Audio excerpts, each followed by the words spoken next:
মৰমৰ বন্ধু বান্ধৱীসকল, এইখন কি আপোনালোকে চিনি পাইছেনে? এইখন হৈছে সেই মহাভাৰতৰ যুদ্ধত ব্যৱহাৰ কৰাৰ দৰে এখন ৰথ। মহাভাৰতৰ যুদ্ধত যে শ্ৰীকৃষ্ণ আৰু অৰ্জুনে এখন ৰথ চলাইছিলে, ঠিক তেনেকুৱা এখন ৰথ হৈছে এইখন ৰথ। আৰু এই ৰথখন হৈছে হাৰিয়ানা আৰু পাঞ্জাৱত বিশেষকৈ ব্যৱহৃত বিবাহ কাৰ্যত যিসকল বৰযাত্ৰী যায় তেওঁলোকে এই ৰথখনত উঠি যায় আৰু এনেদৰে তেওঁলোকে কইনা লৈ আনে। ইয়াতে এয়া ধুনীয়াকে মালাবিলাক লাগিয়ে আছে, সজাই থোৱা তুমি দেখুৱাই দিয়া। চকাটো ধুনীয়াকে সুসজ্জিত হৈয়ে আছে। ইয়াত বিশেষকৈ ইয়াতে স্প্ৰিং পাত্তি ব্যৱহাৰ কৰা হৈছে, যিটো আমাৰ লিপ স্প্ৰিং পাত্তি বুলি কয়, সেইটো ব্যৱহাৰ কৰা হৈছে মানে ছাছপেনশ্যনৰ কাৰণে। আৰু এইফালে তুমি দেখুৱাই দিয়া, এয়া হৈছে কাঠৰ চকা, সম্পূৰ্ণ কাঠৰে নিৰ্মিত এয়া চকা। আৰু ইয়াতে অকণমান লোহাৰ পাত্তি লগোৱা হৈছে যাতে স্প্ৰিং ছাছপেনশ্যনটো ধুনীয়া হয়। আৰু ইয়াতে অকণমান ৰাবাৰ লগোৱা হৈছে যাতে ৰাস্তাত চলিলে অতি স্মুথ যাত্ৰা হয়। ইয়াতে বহিবলৈ বৰ ধুনীয়া ব্যৱস্থা আছে আৰু কুচন কেইটাও বৰ ধুনীয়া। আৰু লগতে এইখিনি চোৱাচোন, সেই ৰজা দিনৰ মানে তেনেকুৱাই আৰু সেনেকুৱা এটা মানে ফিল পোৱা গৈছে আৰু লগতে ইয়াতো বহিব পাৰে, ইয়াত দৰা কইনা বহিব পাৰে ইয়াত, আৰু তেওঁৰ লগত যোৱা মানে মানুহবিলাক বহিব পাৰে। লগতে বৰ ধুনীয়া এখন দৰ্জা আছে, এনেকে ধুনীয়াকৈ এনেকে ভৰিখন দি ধুনীয়াকে নামি যাব পাৰে। অকণমান হেৰি হয় বাৰু, এই আজিকালি যে BMW ইন'ভা ক্ৰেষ্টা লৈ যায় সেইবিলাকেও পাত্তা নাপায়। গতিকে আগৰ দিনবিলাক কি যে ধুনীয়া আছিল ন। আৰু উঠাৰ লগে লগে কাঠৰ সেই এটা প্ৰকৃতিৰ সুবাস পোৱা যায়, বহুত ধুনীয়া লাগে এইবিলাক দেখিলে।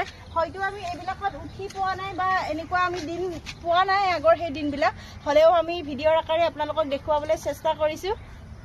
ৰথখন চলাবলৈ সাধাৰণতে যিজন ঘোঁৰা চালক থাকে তেওঁ ইয়াতে বহে আৰু এইখিনি জেগাত ভৰি দিয়ে। আৰু ৰথখন সম্পূৰ্ণৰূপে ঘোঁৰা দুটাই কণ্ট্ৰল কৰে। ঘোঁৰাৰ যিটো লেকাম লগোৱা থাকে সেই লেকামেৰে কণ্ট্ৰল কৰা হয়। আৰু ইয়াতে ঘোঁৰাবলৈ এয়া ধুনীয়াকৈ মুভমেণ্ট কৰিব পৰা ছিষ্টেম তেওঁলোকে বনাইছে।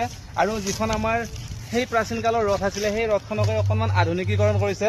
হয়তো বহুতো মানুহে এই ৰথখনৰ কথা শুনি আছিলে বা ফটোত দেখিছিলে বা গ্ৰাফিক্সৰ জৰিয়তে টিভিত দেখিবলৈ পাইছিলে ৰামায়ণ বা মহাভাৰত এনেকুৱা চিৰিয়েলবিলাকত, কিন্তু আমি অকণমান আপোনালোকক চাবলৈ সুবিধা কৰি দিলোঁ যাতে আহি থকা প্ৰজন্মই এই বস্তুটোৰ লগত অকণমান চিনাকি হয়। যিহেতু যুদ্ধ ক্ষেত্ৰত এইখন বহুত ব্যৱহৃত হিচাপে এখন মানে সকলোতকৈ প্ৰধান যিখন যাতায়াতৰ ব্যৱস্থা আছিল সেই সময়ত এয়াই আছিল, ৰথ নহ'লে হাতীত উঠি যুদ্ধ কৰিবলৈ গৈছিল। আপোনালোকে ভিডিঅ'টি শেষলৈকে চাই থাকিব আৰু অকণমান বস্তু দেখুৱাই আছো।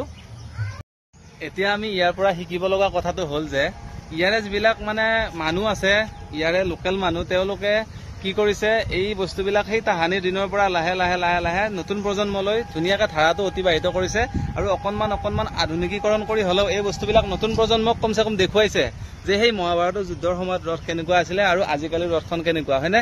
সেইটো আপোনালোকে খেতি বাতিৰ ক্ষেত্ৰতেই হওক বা যিকোনো বস্তুৰ ক্ষেত্ৰতেই হওক, পাঞ্জাৱ হাৰিয়ানাৰ যিসকল মানুহ আছে নহয়, এওঁলোকে কিন্তু অতীতক কেতিয়াও পাহৰি নাযায়। ঠিক তেনেদৰে আমিও পাহৰিব নালাগে আৰু আমিও এনেদৰে এই প্ৰাচীন বস্তুসমূহক ধুনীয়াকৈ আধুনিকীকৰণ কৰি চলাব লাগে। যিহেতু আমাৰ সেই পূৰ্বজৰ লোকসকল বহুত জ্ঞানী গুণী আছিলে আৰু তেওঁলোকৰ প্ৰতি আমি আদৰ শ্ৰদ্ধা আৰু সন্মান জনাই তেওঁলোকৰ সেই মহান সৃষ্টিক আমি অকণমান আধুনিকীকৰণ কৰি হ'লেও মানে আমাৰ মাজত জীয়াই ৰাখিব লাগে আৰু নৱপ্ৰজন্মৰ মাজত চিনাকি কৰাই দিয়া হৈছে আমাৰ মূল উদ্দেশ্য। ভিডিঅ'টি যদি ভাল লাগিছে সকলোকে শ্বেয়াৰ কৰিব আৰু শেষলৈকে চাই থকাৰ বাবে বহুত বহুত ধন্যবাদ। আশা কৰোঁ আপোনালোকে লাইক আৰু কমেণ্ট কৰিবলৈ নাপাহৰে।